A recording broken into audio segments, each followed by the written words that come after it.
Okay.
All right. Okay.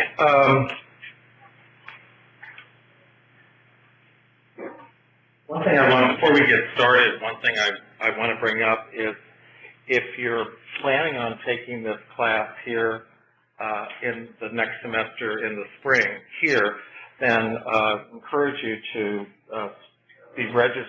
get registered for the class online, okay, if you're planning on doing that. And what I'm also wanting to do is thinking of, for those of you who are going to do that, I haven't decided how I can do this, but think of some kind of little, shall we say, academic award of some kind for those who get registered by Thanksgiving.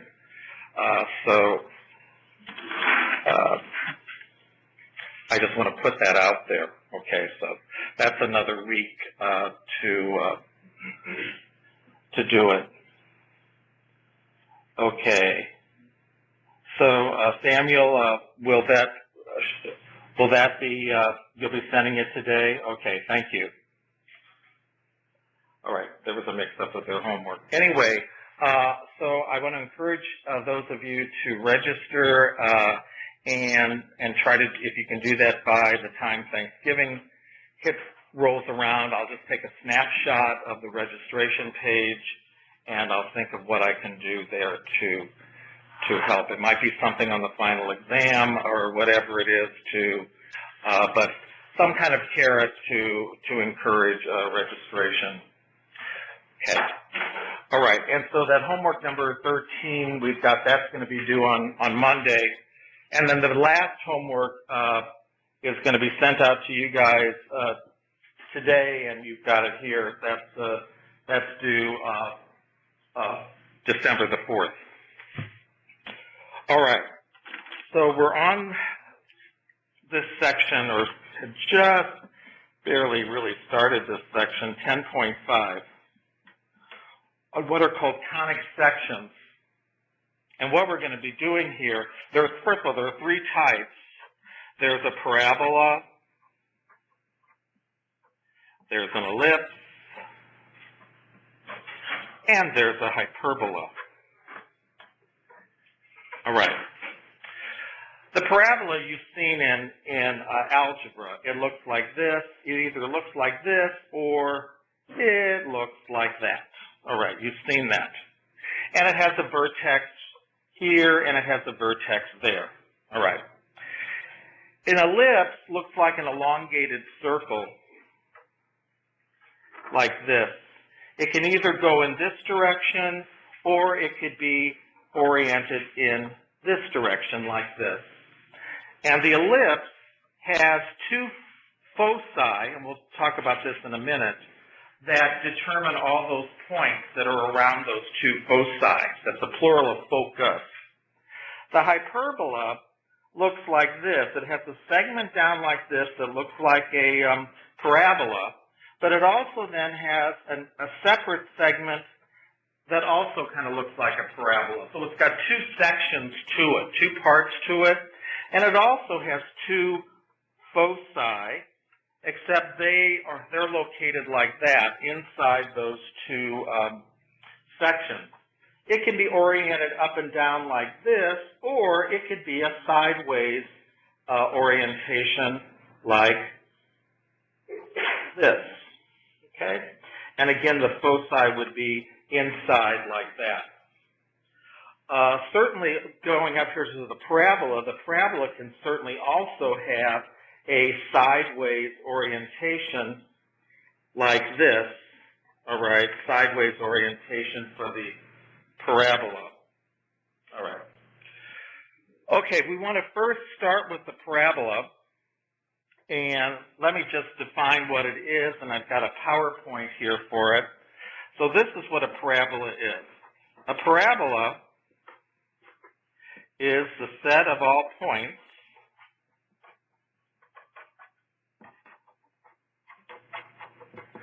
that are equidistant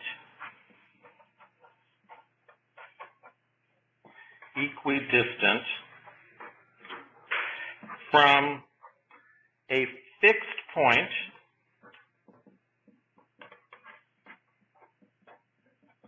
and a line. Okay. The fixed point here is called, it's just a singular word, it's called the focus. And the line has a special name also, and we're going to see a lot of this name. It's called the directrix. Let's try that again. Directrix, R-I-X. All right. Okay. Get this up here. And laptop. Projector. For you guys.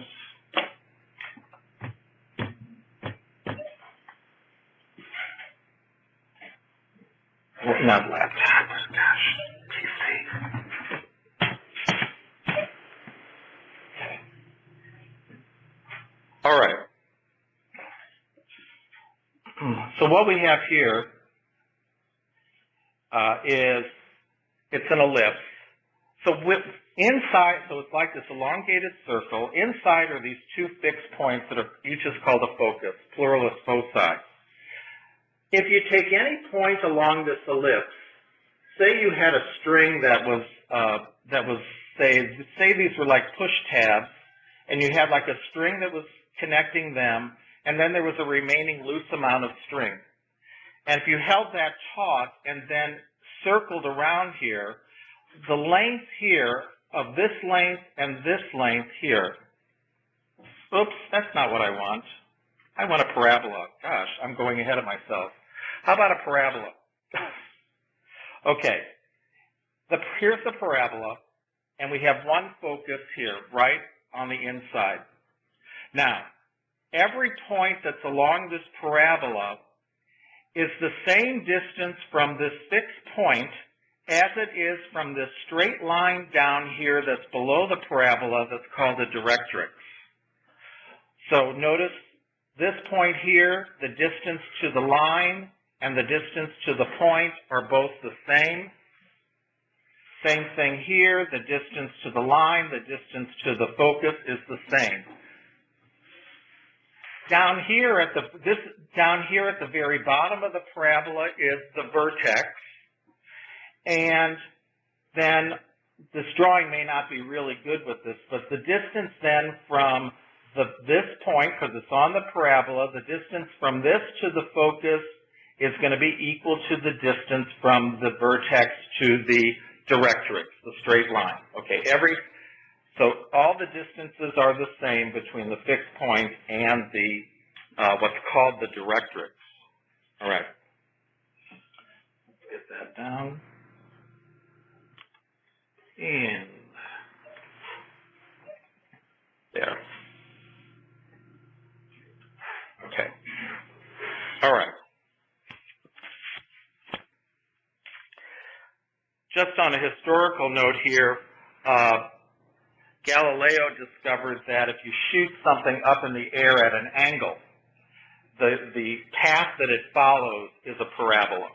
Okay, so that's how far back, at least, that this concept of a parabola goes. And they are used in engineering. Suspension bridges use parabolas. So they're also used throughout engineering. Okay. Now, what we're going to do here in this section is we're going to get an equation for each one of these conic sections. In this section, we're going to look for equations in terms of x and y. That's called the Cartesian coordinates. In the last section, we're going to look at polar equations for the conic sections. All right. So we want to get an equation of the parabola.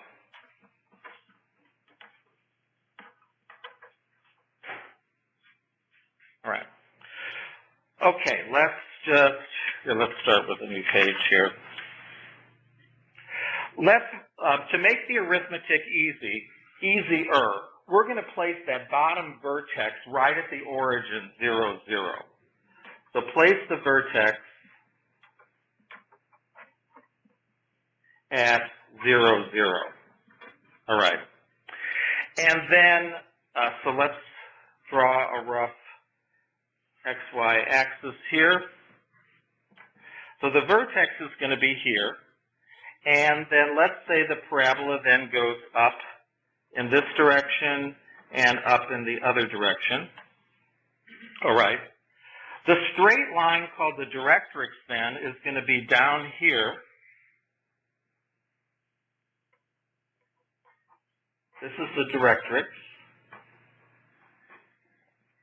And we're going to call it, it's a horizontal line here, so the equation is y equals negative p.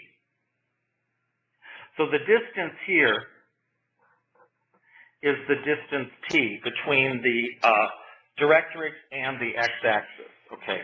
But because it's below the x-axis, we call it y is negative t. Now let's take any point here on the vertex. I think first of all we need to get a focus here.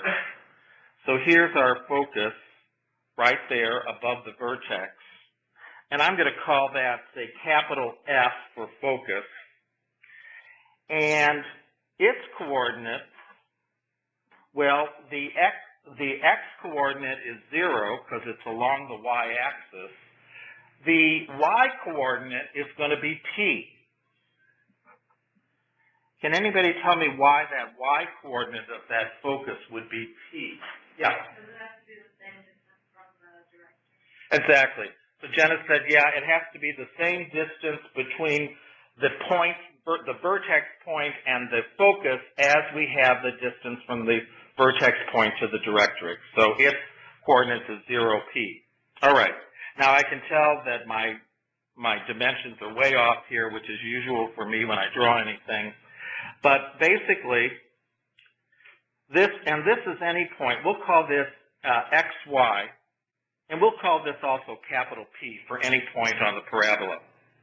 Now, from the definition of the parabola, the distance between P and the focus, so this is a way to designate that. You put these vertical lines, and this is the distance from point P to the focus, capital F. That distance has to be the same as the distance from point P down to the directrix, all right? Well, let's see what kind of distance we have here. First of all, we have the distance going down to the x-axis, and that's going to have the distance y, whatever our y coordinate is. Let me put this up here, right? Okay, so therefore we have a distance y, and then we also have a distance p. So y plus p is going to be the sum difference distance between that point on the parabola and our directrix down below. All right. So let's put this using some x and y's. Okay, the distance between this point and this point, I'm going to use the Pythagorean theorem to do this. It's going to be the square root of the difference in my x coordinates, x minus 0, and I have to square that, so that'll be x squared, plus the difference in my y coordinates, y minus p, and I have to square that, and it's the square root. And that has to equal then y plus p on the right side. Okay, now we end up doing some algebra steps that I'm going to skip just for time purposes. So we have, let me just put here algebra, all right? Pesky little algebra. And this is what we come up with then. X squared is going to equal 4 times p times y. So this is the equation of a parabola with focus at the point 0, comma p, center at vertex at 0, comma 0, and the directrix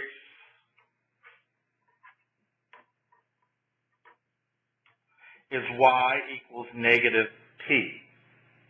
All right. This p here, okay, so we have that. Now, this right here is a parabola that goes either up or down. Yeah, Jenna? I'm sorry, but I'm getting really confused because you're using too many of the same variables. I'm using too many of the same variables. No, I'm not. Why? There's like 3 y's and 3 p's. There's a lot of y's and p's. Well, there's only, p represents only the same thing, p. You have capital P and lower P. And you have p and the x. So is this a capital, is this, okay, this is a capital, yeah, there is a capital P and a lowercase p. This is a capital P, that's a lowercase p. That's a lowercase p. There's only one lowercase p. That's my y equals negative p is the directrix. Y stands for the same thing, x stands for the same thing. That stands for the x and y along the vertex.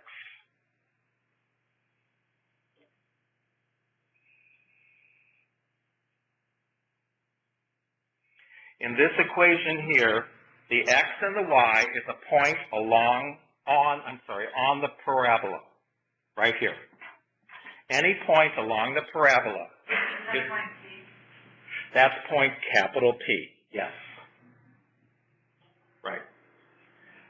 So all we have in this equation is our x and y that are on the parabola and a lowercase p. That lowercase p is from our directrix line.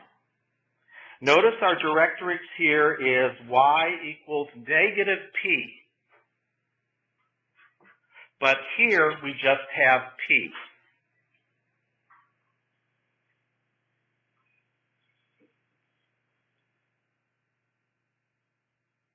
Did that help? Are you just saying that? Okay. All right. Well, maybe it'll be better once we start doing an example. Okay, something I want to point out here then with this. Remember, our parabolas can go in different directions. Let me get this on another sheet of paper. We can have a parabola going up, or we can have a parabola going down. We can also have a parabola going sideways, that way, to the right, or we can have a parabola going sideways to the left. So there's these four basic different directions that they can go. All right.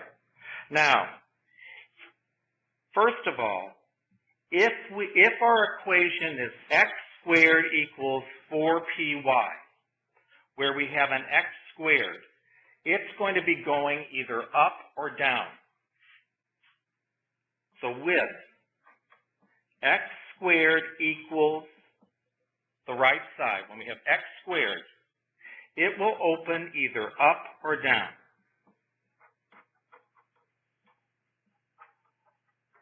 Up or down. The way to remember that is this. On the right side, all we have is 4py. As the left side increases in value, as x increases in value, because it's a square, it's going to increase very fast compared to the y value.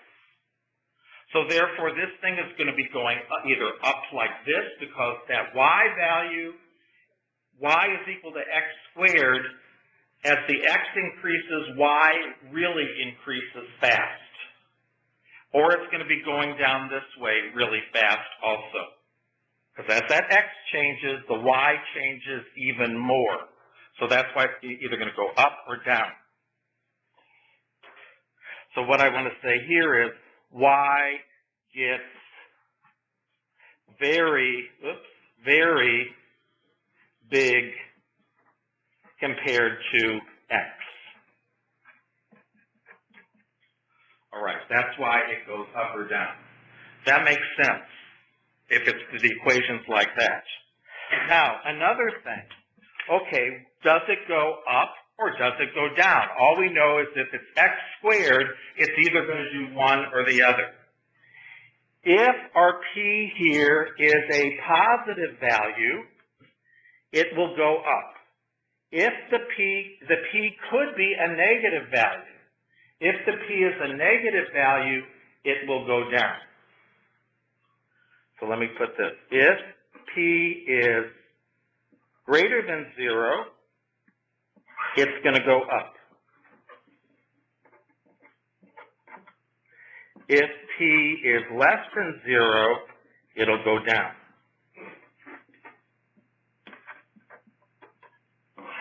Like that. Right. And I think you guys probably remember this kind of thing from algebra. Remember when you were learning polynomials in algebra? All right? And to put it even more specific, remember when you were learning quadratics in algebra? If you had something like y is equal to 5x squared plus 7x minus 2, because this is a positive number here, this will go upward when you graph it. Does that ring a bell? Same thing with the p being positive. It's going to go upward. But if, say, y is equal to minus 4x squared plus 11x minus 10, because this is negative, this will go downward, all right? So it's the same principle from algebra. Okay. Now, we can also, though, have them go to the right or to the left. And that happens when we basically just interchange the x's and the y's.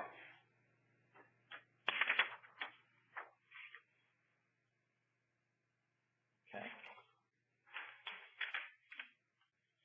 So let's interchange the x's and y's. All right. When we do that, we end up with, that gives us y squared is equal to 4px. I'm just interchanging them.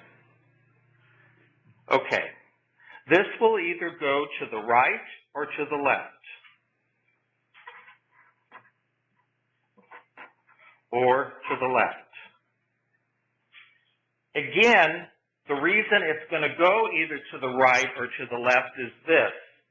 As y gets bigger, x gets really bigger.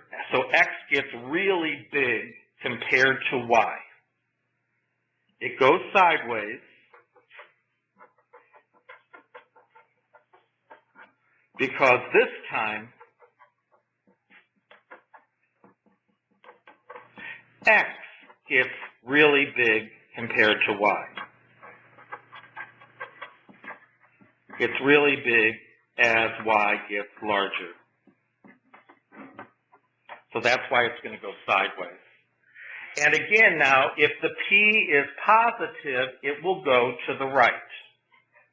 So this is if p is positive, goes to the right, opens up to the right.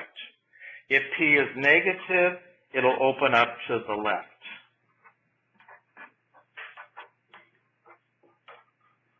All right, like that. Getting back just to this equation, y squared equals 4px, this then, I can say that this is an equation of a parabola.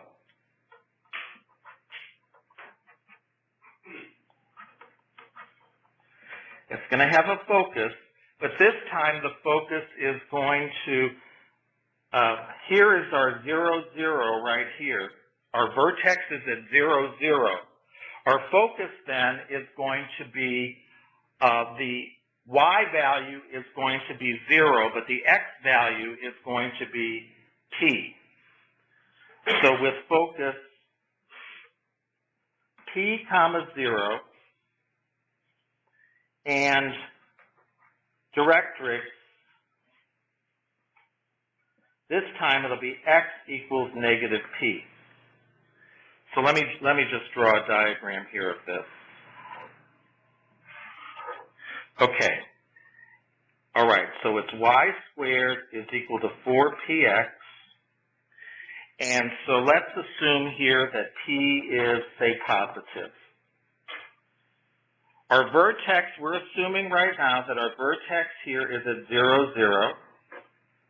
So it'll go to the right like that. Our focus right here is going to have, let's see, it's going to have an x-coordinate of p, a y-coordinate of 0. It's going to be right on the x-axis. Over here on the other side, we're going to have that, now it's going to be a vertical line. So it's going to be x equals, because it's vertical, and it'll be minus the p on the other side, minus p. All right. And if p were negative, it would be flipped around. Yes? Okay, right. So let me just put this note here. If p were less than 0, this whole graph would be flipped around. So let me just draw it. Would it be x equals positive p then? No, let me show you. Let's do this. Okay, so now we're going this direction. We're going to the left. All right. Here's our y, here's our x, here's our vertex at 0, 0. Over here is our focus. We're always calling the focus p with saying that its coordinate here is going to be a p. So this is going to be p right here. This time, though, that p is negative in value. It's going this way. We're still calling it p, but it's negative. Right? Remember, p is less than 0. So that focus is over on the other side. That's why the whole parabola is going onto the other side. And then we're going to have our directrix is going to be opposite this. It's still going to be x equals negative p. But because p is negative, the double negative will make this a positive number. All right? Okay. Okay, I think it's time for a specific example here with this. Okay, example.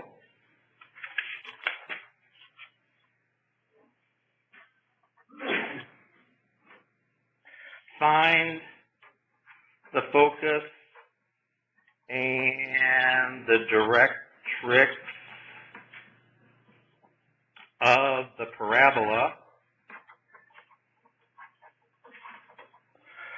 y squared plus 10x equal to 0. All right. So the first thing I need to do here is to isolate the y squared on one side. So let's rewrite this thing. Subtract 10x from both sides.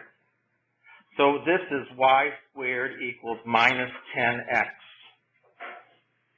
Now this is one where x gets really big compared to y. So this is, first of all, we know that this is going to be a sideways parabola. All right? So that's the first thing we can get from this. Okay. Now, this right here, this is our 4 times p. Remember, it's either y squared equals 4px or it's x squared equals 4py. So that negative 10 is our 4p. So let's solve for p. Divide both sides by 4 and simplify, and I get p is equal to a negative 5/2. Okay, p is negative. So that's going to tell us, well, we know it's sideways, but that's telling us it's going to be sideways opening to the left.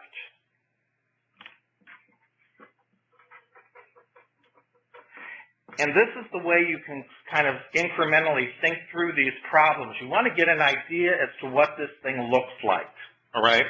Sideways to the left. All right. So, first of all, our focus then, so let's just draw a rough graph here. Very rough graph. Okay, we're assuming that the vertex is 0, 0 here with this, so it's going to go like this to the left. Okay, our directrix then is going to be x equals minus p, but that's going to be x equals a double negative, so that's going to be positive 5/2. So therefore, this vertical line, the directrix, is x equals 5/2. All right. Then over here inside the parabola, we're going to have the focus. And the focus here is going to be, let's see, the x, we put the x first, is going to be p comma 0, because the y value is 0. What's our p value? It's negative 5/2. So our focus is minus 5/2 comma 0, right? And if you were to asked to do a rough graph of it, that's good enough for me. Okay, rough graph. Question on that example here. All right? Okay, so again, just remember it can go up, down, left, right. If it's y squared equals, then it's going to be going to the left or to the right. If it's x squared equals, it's going to be going up or going down. Okay, are we all okay with this? Parabola? Kind of, sort of? All right. Let's then look at the ellipse.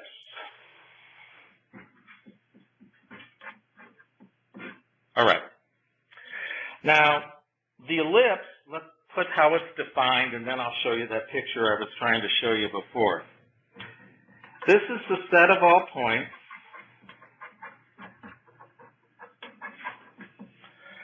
the sum of whose distances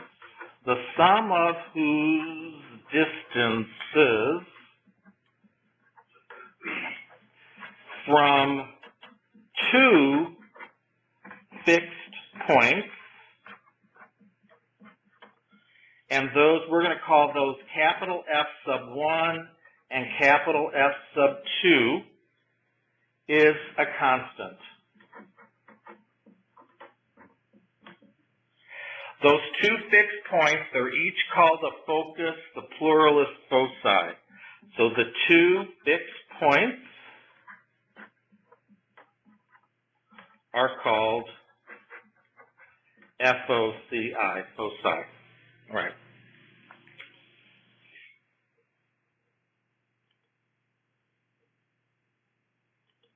Okay.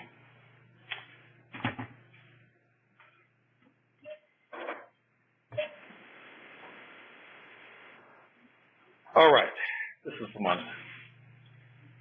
So in this case here, let me start up with what I was telling you guys before. These are our two I want to say focuses, but foci, F1 and F2. They're both inside the ellipse. And the ellipse basically just looks like a stretched out circle, okay?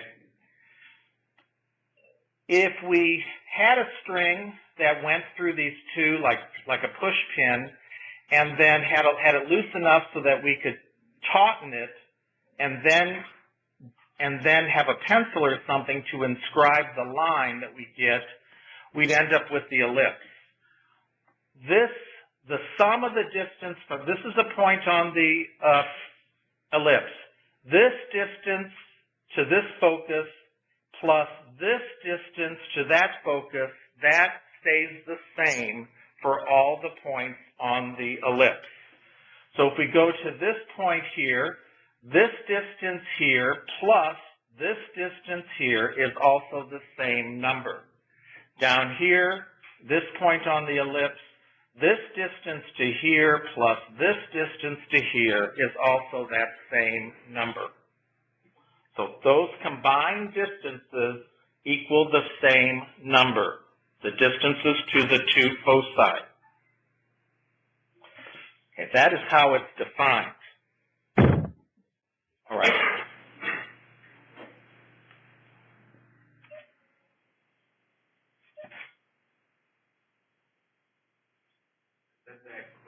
People have a question now, beeping or just heard?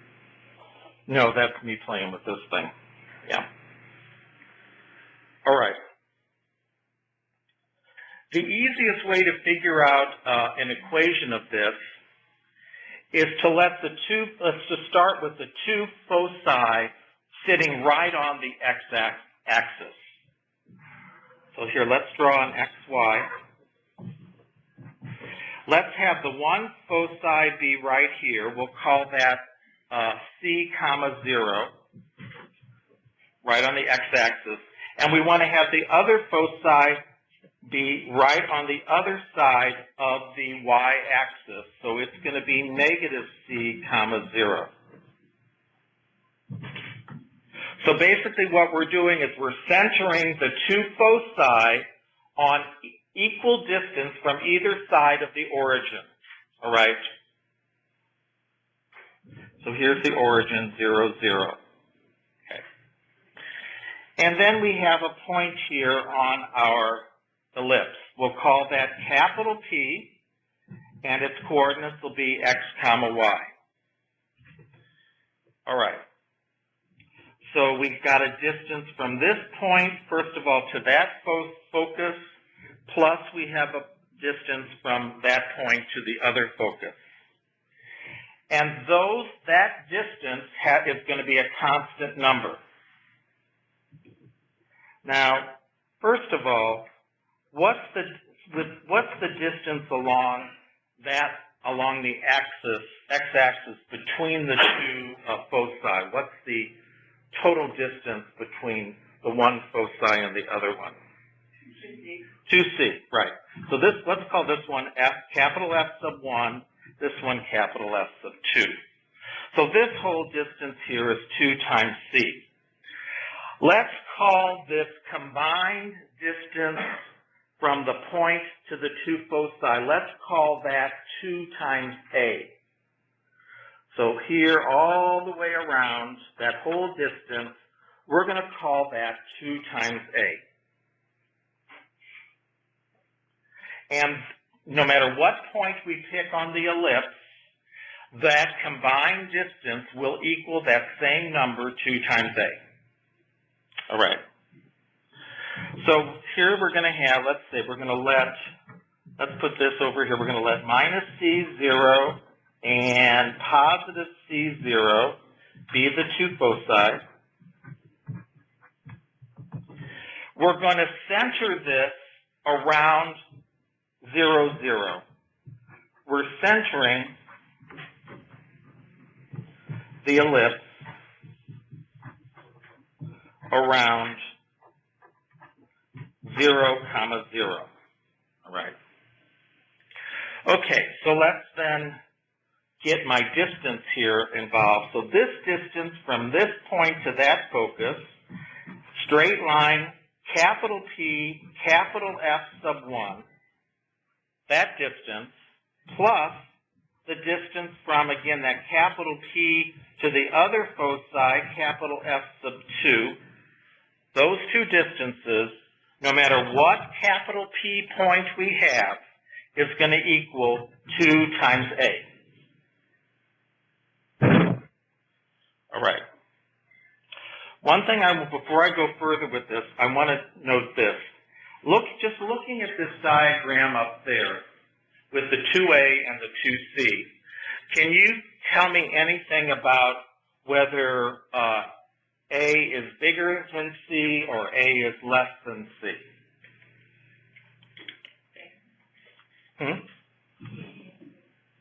It's what? Bigger. And why do you say that? It looks bigger. Okay, that's fair enough. Basically, it's a triangle. We're going along two other sides of the triangle. Those are going to be bigger than the direct distance between the 2 points. So I just want to put out here that note that A here in our diagram is bigger than the C. All right. Now, again, there's a whole bunch of algebra involved that I'm going to skip. And what we arrive at is this, and this is not going to be our final equation. This is kind of like a little intermediate point. We arrive at the, in parentheses, a squared minus the c squared times x squared plus a squared times y squared is equal to a squared times a squared minus c squared. This is certainly nothing that I want any of you guys to memorize. This is strictly an intermediate point here. Since A is bigger than C, A squared minus C squared, notice that is going to have to be bigger than 0 because A is bigger than C. All right. Let me start with some kind of diagram here again. All right.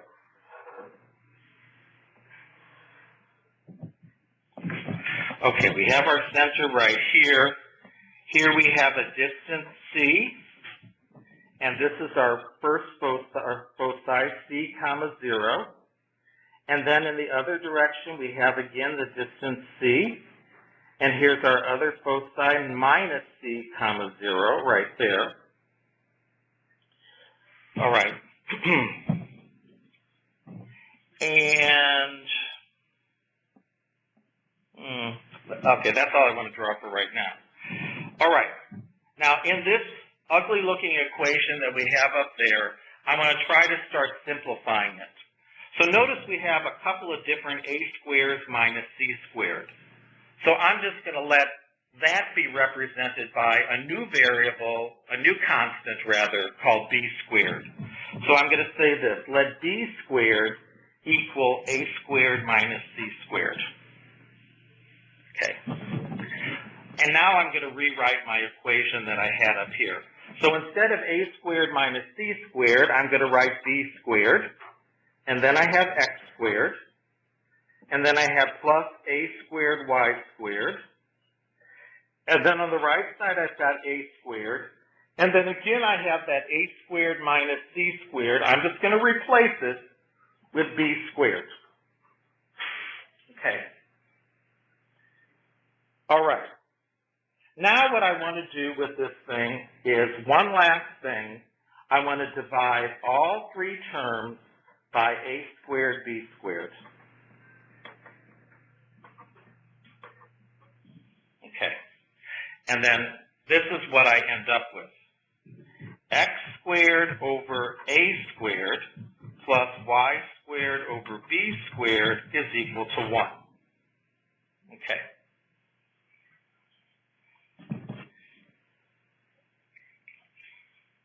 Let me put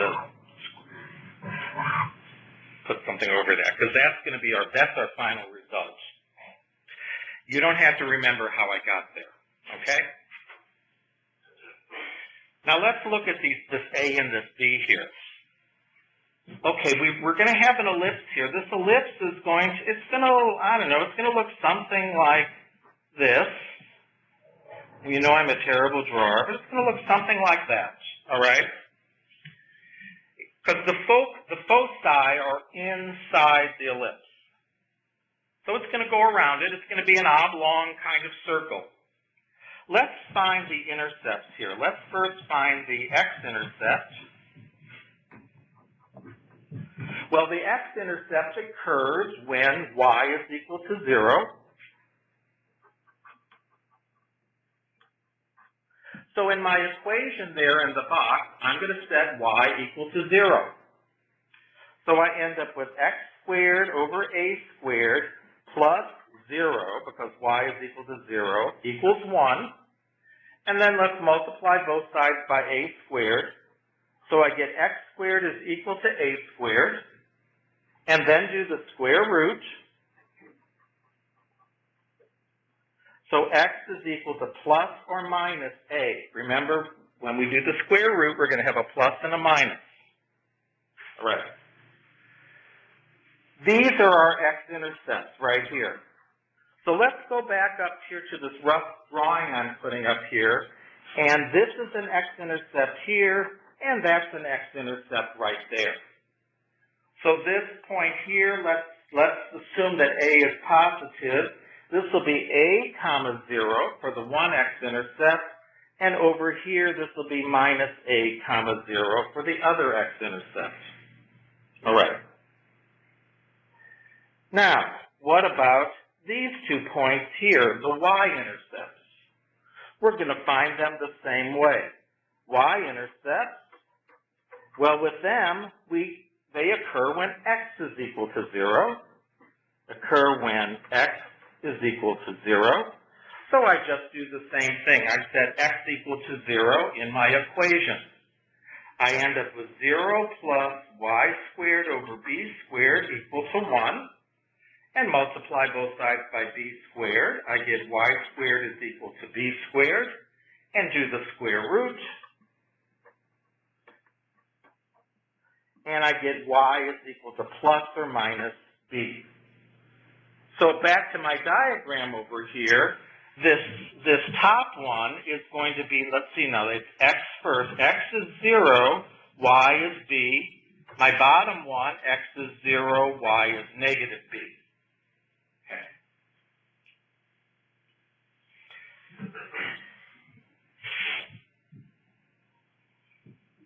Now,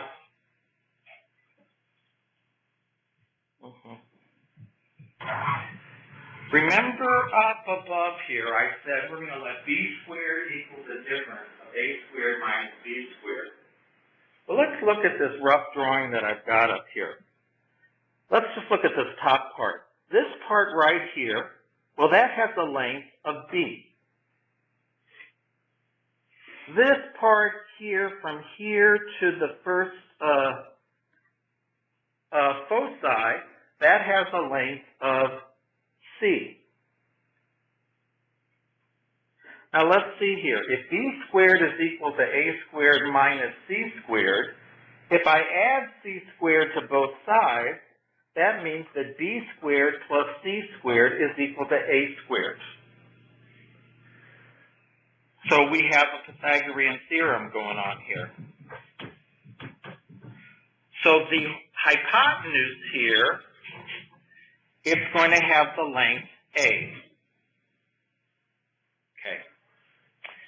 And notice that that makes perfect sense. Let's think about this. Remember that we said that 2a is the total distance.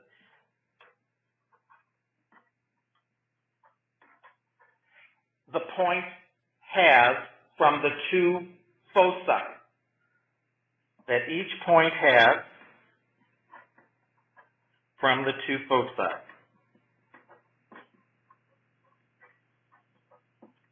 Okay, so here, this right up here, this is certainly a point on our ellipse, and it's equidistant to the two foci. This has a length of a, and the second one has a length of a also. Okay, so that makes sense.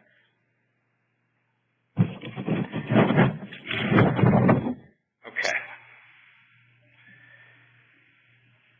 A couple more things, and then I'm going to try to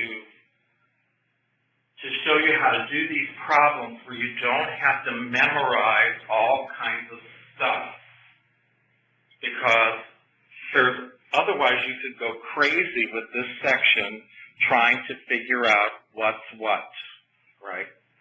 A couple other things I want to point out on this thing here is notation. This vertex here and this vertex here these are called the vertices.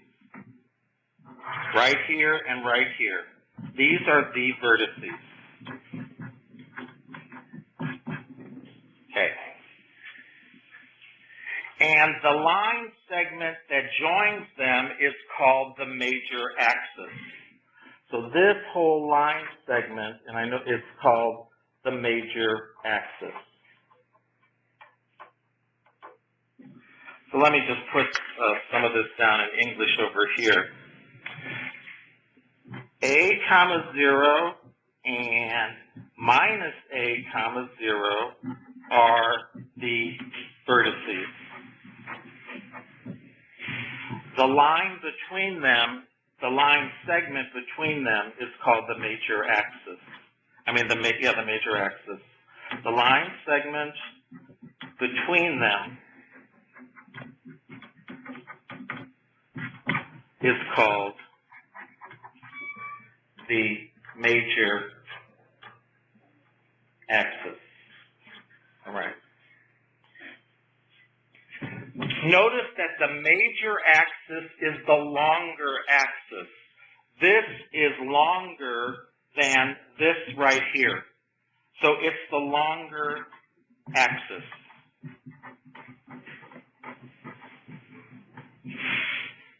And I'll stop after this next little thing. Then this other line segment here joining these other or y-intercepts, that shorter line is called the minor axis. The shorter line segment between 0, comma b and 0, comma negative b is called the minor axis. All right. All right. Why don't we take a 5-minute break then, and we'll start to look at examples.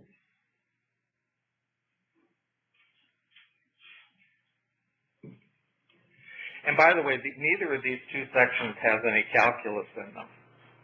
This is all, remember the title of this course is Calculus and Analytic Geometry? Well, yeah, it is. This is the second part. Somebody just put it there to make it sound fancy. No.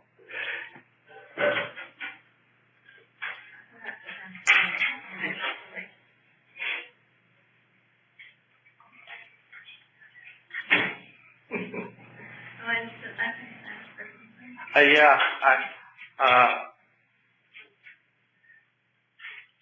don't all rush out, and of course it's strictly voluntary. You won't be, it won't affect your final grade at all if you agree to sign up for the grading. Yes, we had class the Wednesday right before Thanksgiving. I thought we should have a party instead. Well, we're not having a party instead, but, if you want to bring, I don't want it, and you know, I certainly don't want anything like hot food, crock pots, and that kind of stuff that we can clean up easily. I put you down there. Oh, I got you. Okay. Are you bringing some cold tea too? Or emos? Emos is good. Well, I had cold emos. It's been all right at the time. At the time, it was fine.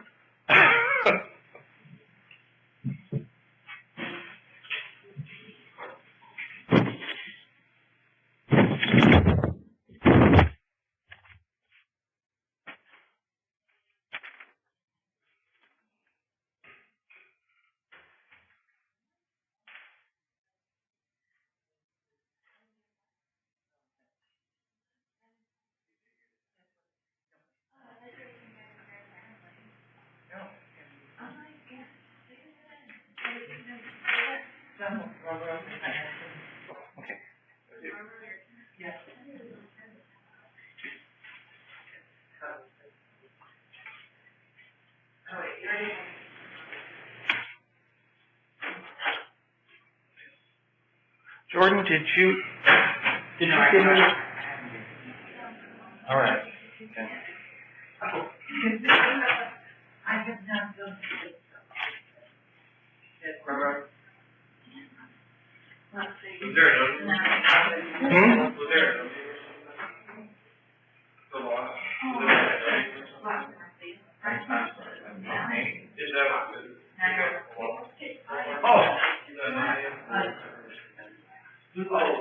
Oh.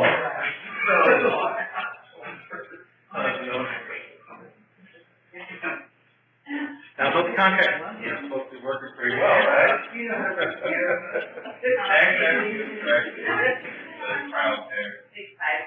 Oh, what? You get another pair, or? Yeah, when I were still out, they went back in over the weekend. Adjust my left one. Sure. Don't get my final pair. Okay. Well, we'll be liberal. Nobody in my class is that, and I can't do that. Now, yes. My husband put this out on.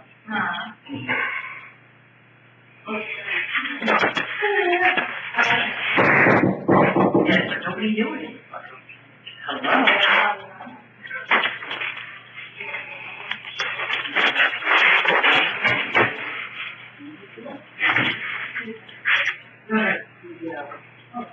Yes, love and show. Yeah. He's got love and show.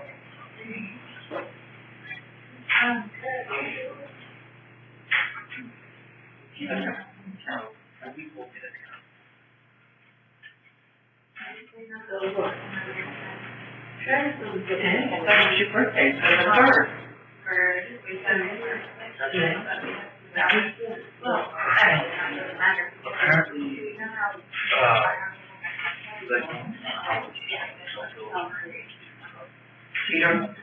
You got it. Where do you get those?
Yeah, I can see on the lake there it is. Man, I didn't bring an umbrella. You think you'll melt? Yeah. I know you will. She is so sweet. All right, let's get started here. And when I was preparing this, I was determined to try to find a way so that I didn't have to memorize a bunch of stuff. Because my memory is better than my memory is worse rather than your guys' memory. I can guarantee you that. All right? So I'm always looking for tricks. So here, this is kind of what I'm coming up with here for an ellipse. Okay. The general equation is x squared over a squared plus y squared over b squared equals 1. Okay. This is where it's centered at 0, 0. All right? Now, if that number under the x is bigger than the number under the y, this thing is going to go in, this ellipse is going to go stretch in the x direction. So if the number under the x is bigger than the number under the y, and the number under the y, the ellipse will stretch in the x direction horizontally.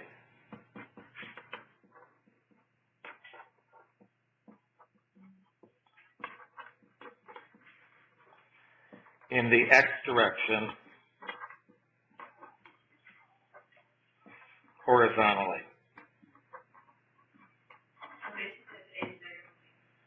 I don't even want you to get to that A and B stuff. Just look at the bigger number. That's why I'm trying, and with concrete examples, you're not going to have an A and a B. Let's look at x squared over 9 plus y squared over 4 equal 1. All right. First of all, under the x, we have the bigger number here. So this ellipse is going to go this way. An ellipse can either go this way or this way. So here we're talking about under the x is bigger, it's going to go this way. Let me actually put it on an axis here. All right.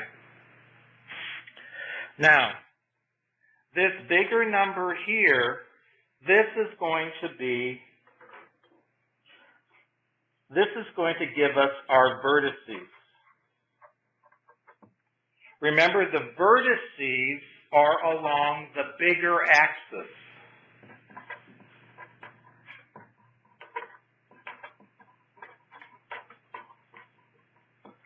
So I have to do the square root though.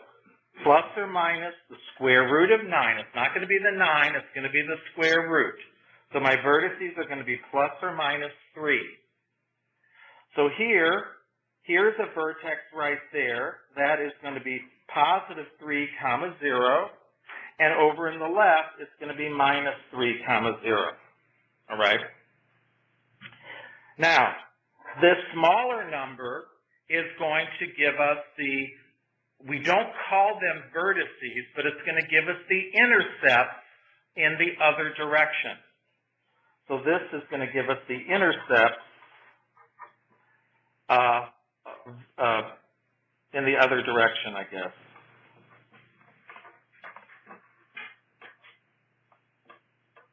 Again, it's going to be plus or minus the square root.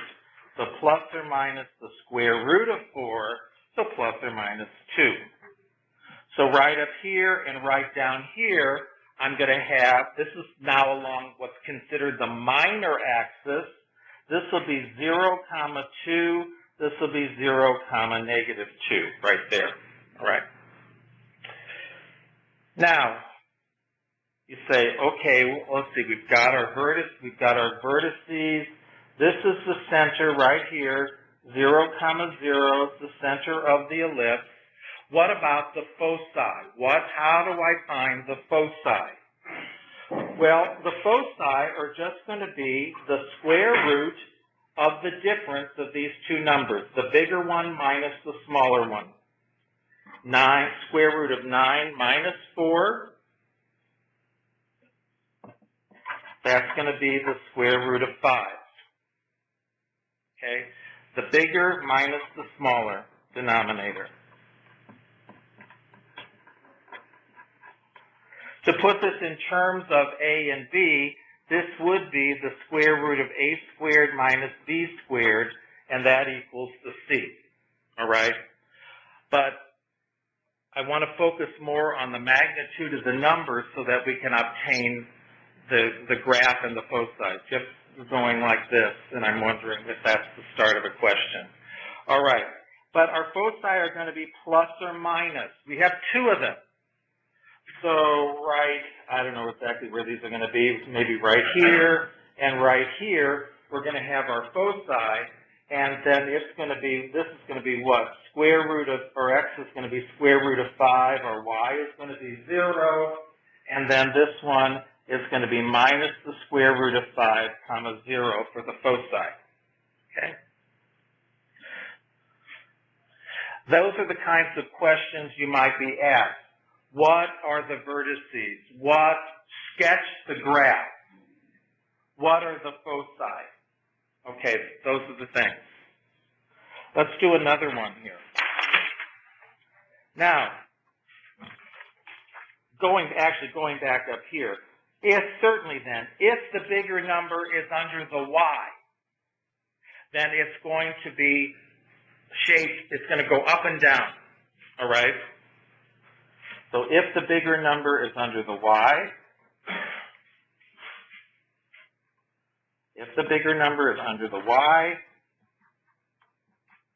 it'll stretch in the y direction, up and down. The ellipse will stretch in the y direction.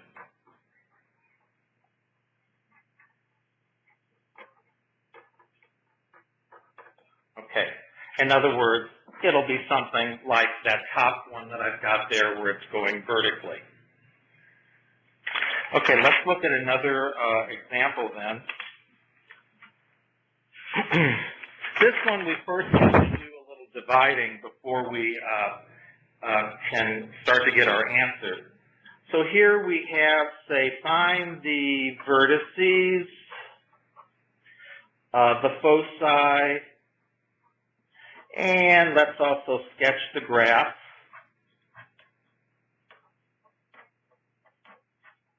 Of the following: 9x squared plus 16y squared equals 144. All right.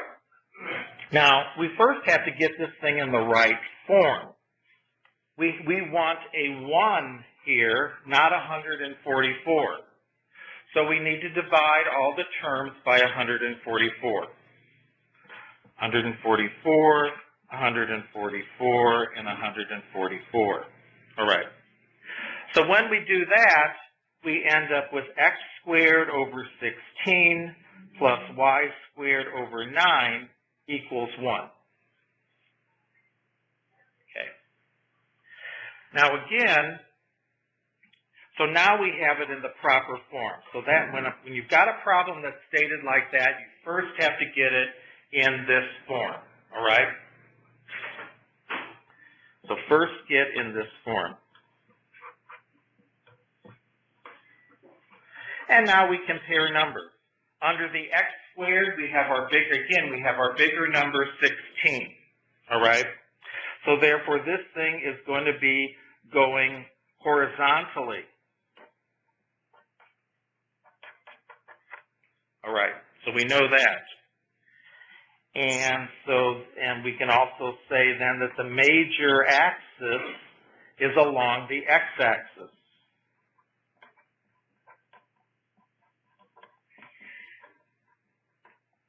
All right.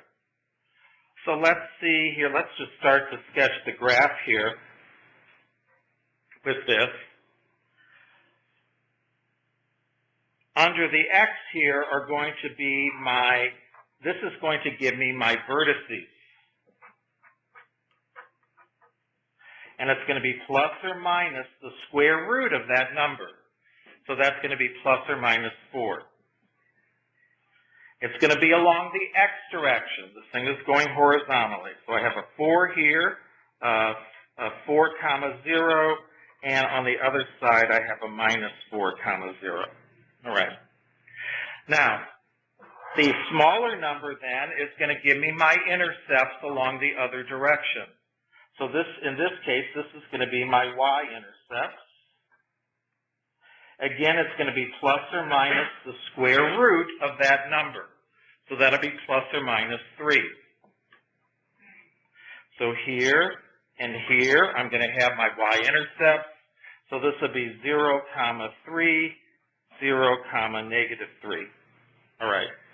And basically from this, all I would require of you to do then as far as sketching the graph is just do your best to make it look like an ellipse when you connect the points, okay? Now, what else are we asking for? Okay, we sketched the graph. The vertices then are going to be, these are the vertices right here. Remember, they're along the longer axis. What about the final thing, the foci? Okay, so how am I going to get those?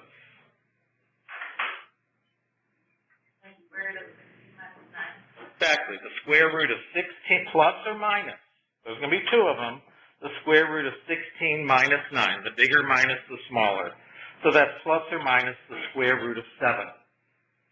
So somewhere along, it's going to be inside here somewhere.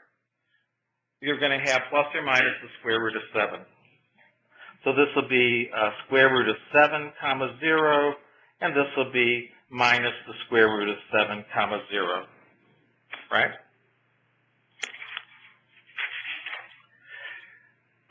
Then let me just do one where it's going the other way as a contrast. We okay with that example? Don't have to do a lot of memorizing. Okay. Anyway, let's look at x squared over 9 plus y squared over 25 equal to 1. All right. So this time around, the bigger number is under the y. Bigger. So this thing is going to stretch vertically along the y-axis. Stretch vertically along the y-axis. All right, so we can even start here to do a graph. So our vertices then are going to be plus or minus vertices,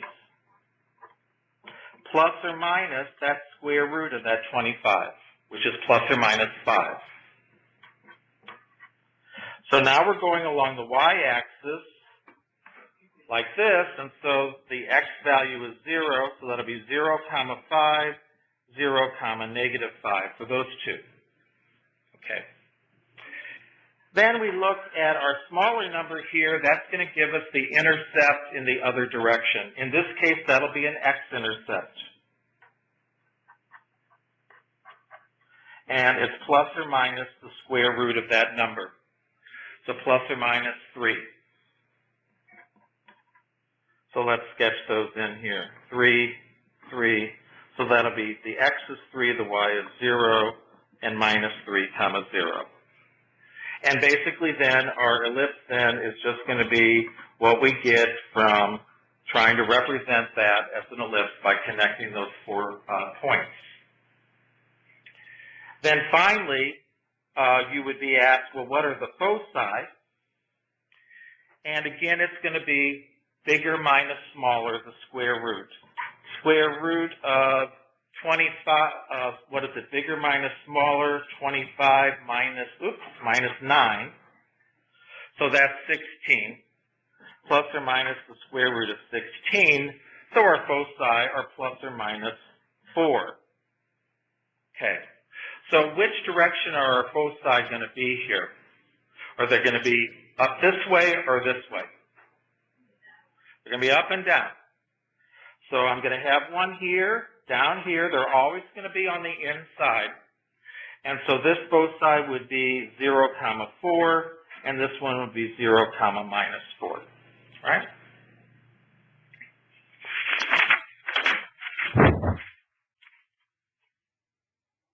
One last example which phrases things a little bit differently than the kinds of problems that I've done so far with an ellipse. So here's how this question is worded. Okay. Find the equation of the ellipse with foci 0 plus or minus 2 and vertices 0 plus and minus 3. All right. So actually, so now what we're trying to get then is x squared over something plus y squared over something equals 1. That's what we mean by the equation. All right. Okay, so first of all, so it's x squared over something plus y squared over something equals 1. That's what we're aiming for. Yeah, Jenna? Don't we need to know going up and down? Yeah, absolutely. The next thing, what is one thing you could do even before you start looking at x squares and that, given that information? Couldn't you start to sketch a little something on a graph paper or on your paper? We know what the vertices are. We could start to sketch that. And notice, so in this case, given that what the vertices are, is this thing going to be going this way or this way? Up and down. And why is it going up and down? Because over 0 now. Right, because your x value is 0, your y values are what changes. So it's going to be, so we're going to have one vertex here at 0, 3, and the other one down here at 0, minus 3, and this is your major axis. Remember, that's along your vertices, that's going to be your major axis. All right. Now, we're then told, okay, the foci, now they're always going to be in between. We're told the foci are 0 and 2, and then 0 and negative 2. So they're going to be inside there. All right. Now, let's get over to our equation here for a second. Okay. This thing, we know that this thing stretches vertically. It's vertical. So under the, am I going to put under the x squared or am I going to put under the y squared the square of those vertices numbers. I'm going to put it under the y squared because this thing goes vertically. So my y squared is going to be 3 under it. I'm going to have 3 squared. Okay, whatever our vertex is. So I'm going to have x squared over question mark plus y squared over the 9 equals the 1.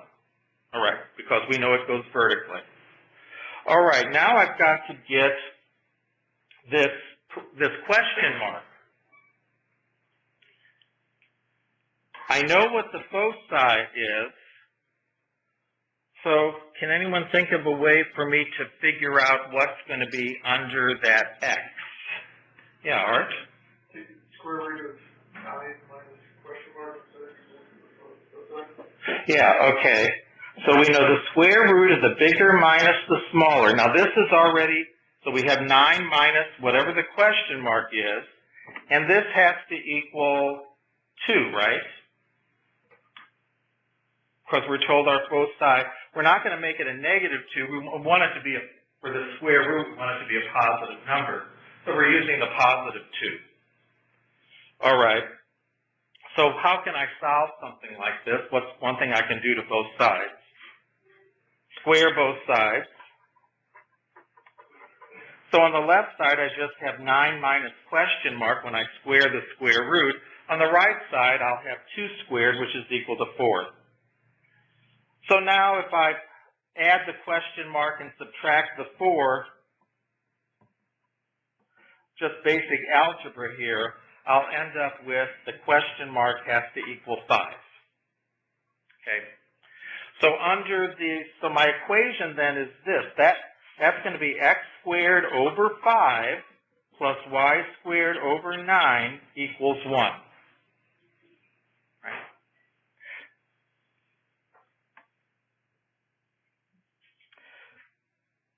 All right. So let's try to complete this graph. What is this, how is this 5 here under the x going to help me with completing this graph?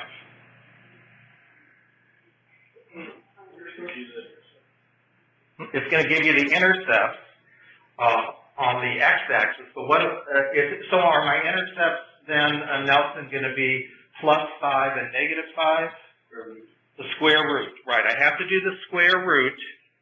This is going to give me so the square root plus or minus the square root is going to give me in this case, my x-intercepts.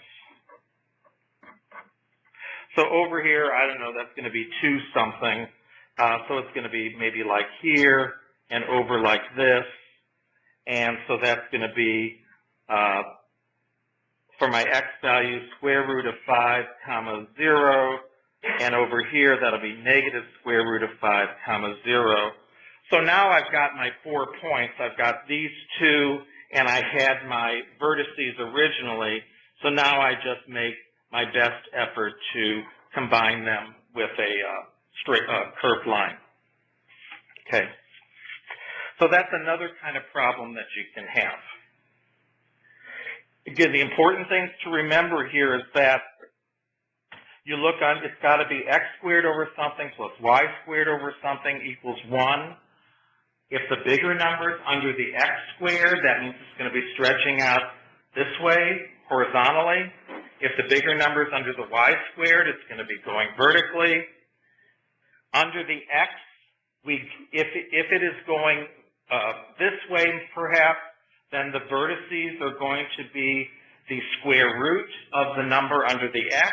If it's going this way, it's going to be the square root of the numbers under the y. That'll give us our vertices. And then we remember that the foci, are the square root of the difference of the 2 numbers. Okay. So I'm hoping that that's been presented in a way that we don't have to try to just memorize stuff. Okay. So shall we take a deep breath before we go on to hyperbolas?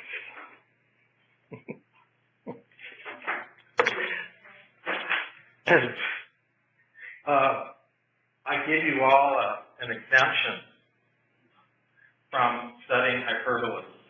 No, I don't. Lying. No, we have to do it. All right, sorry. You're getting hopeful there for a minute.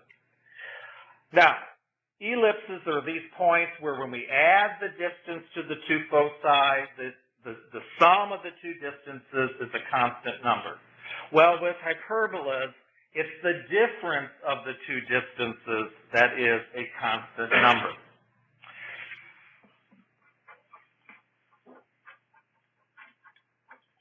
All right, so let me put in the definition here. This is the set of all points. Now, whose difference, I got to phrase this right, otherwise it's good. The set of all points, the difference, this is very awkward, the difference of whose distances from two fixed points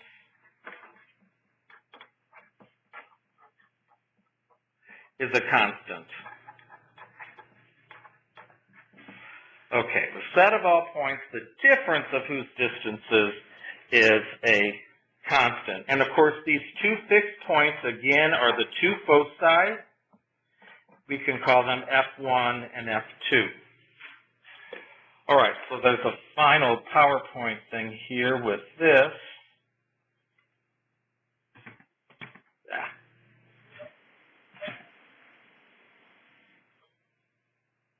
All right.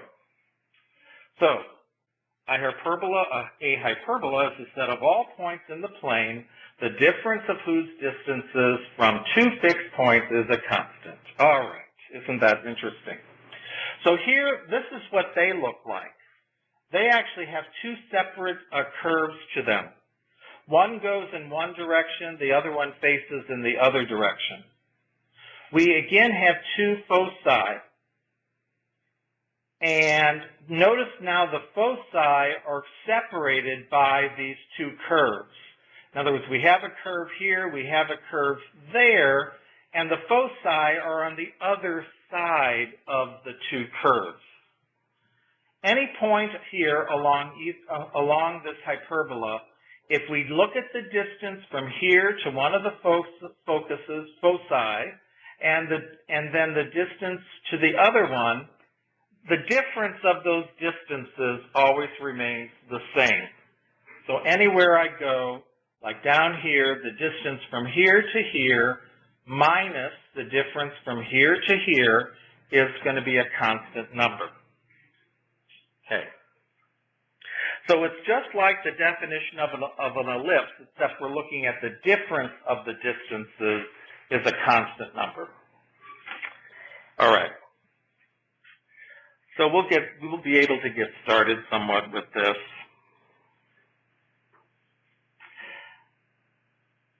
The good thing is, well, we'll see how we go with this, but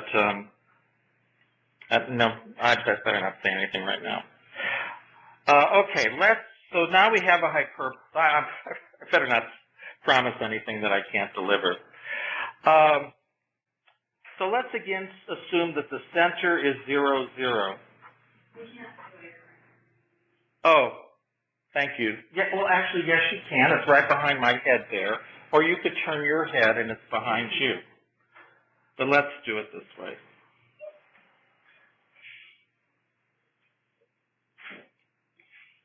There we go.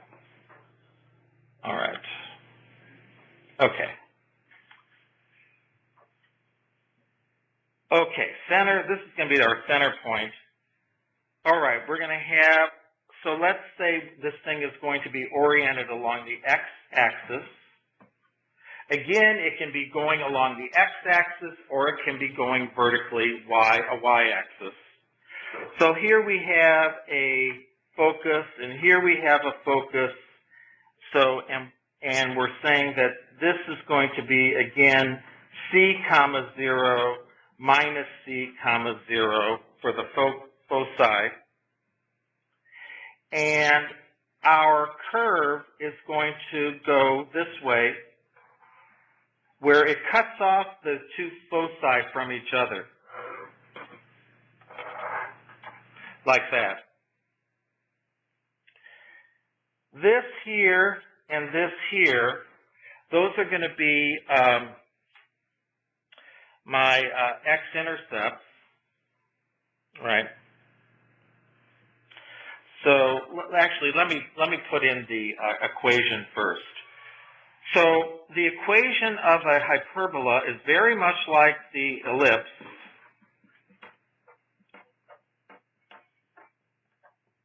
except we have a minus in between.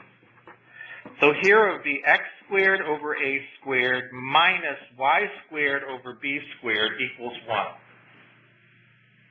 We have a minus. Okay.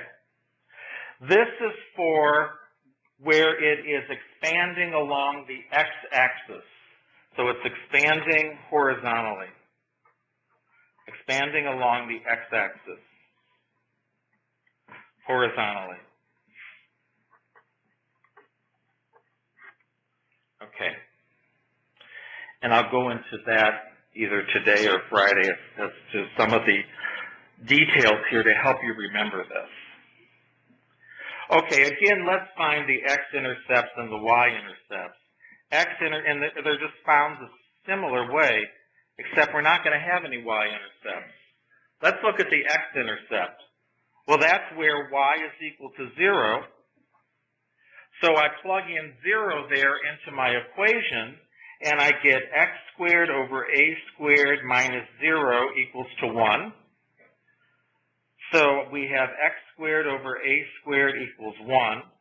I multiply both sides by a squared, so I have x squared equal a squared, and then I do again the square root. So x is equal to plus or minus the square root of a. I'm sorry, no, x equals plus or minus a. Sorry. All right, so if we go up here, we would have a, this here, sorry. This there and that there is my intercept. That would be a comma 0, and right there would be minus a comma 0. All right. Now, what about the y-intercepts? If we look at this equation here, we're going to find we don't have any y-intercepts.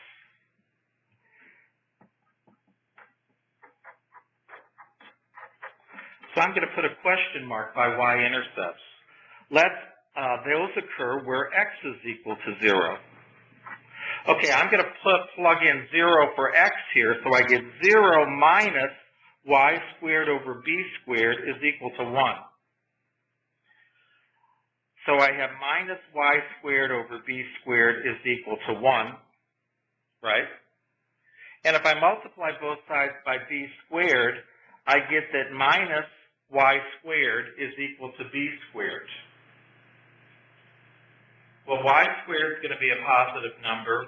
B squared is going to be a positive number. So this is basically saying that a positive number equals a negative number. All right. There's no y-intercept. And that's exactly what we see here from the drawing. We have two x-intercepts. We don't have a y-intercept. Right?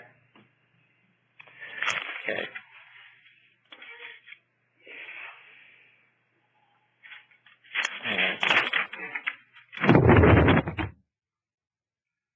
All right. So basically, this is what we have then. Let me just say this, so we can start something where we don't have to memorize everything. If we are leading off with this being where the x does not have the minus sign, where it's a plus here, this will expand along the x direction. All right. So if the x squared has the positive coefficient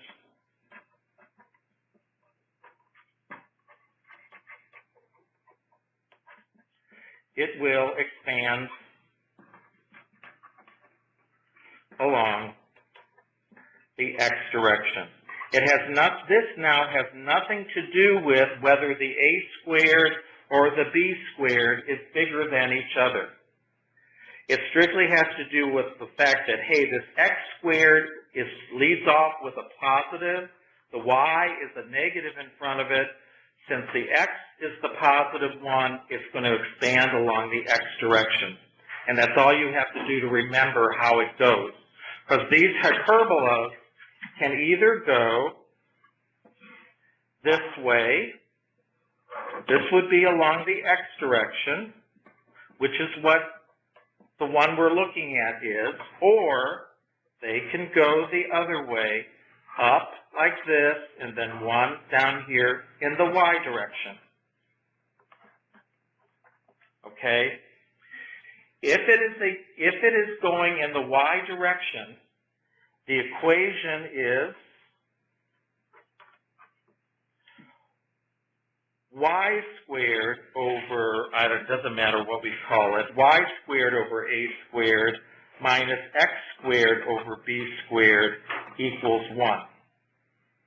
That's because the y is leading off with a positive.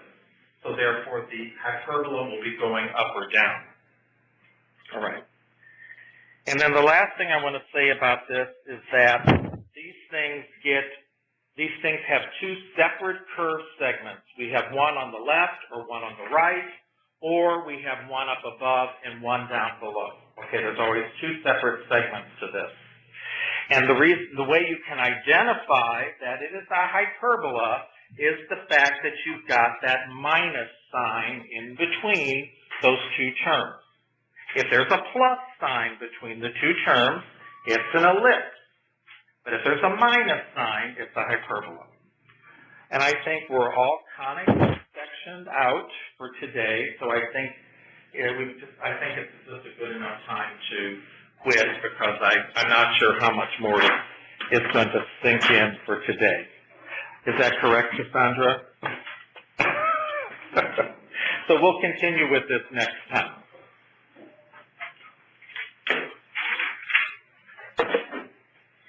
And you guys sign up, please, for register on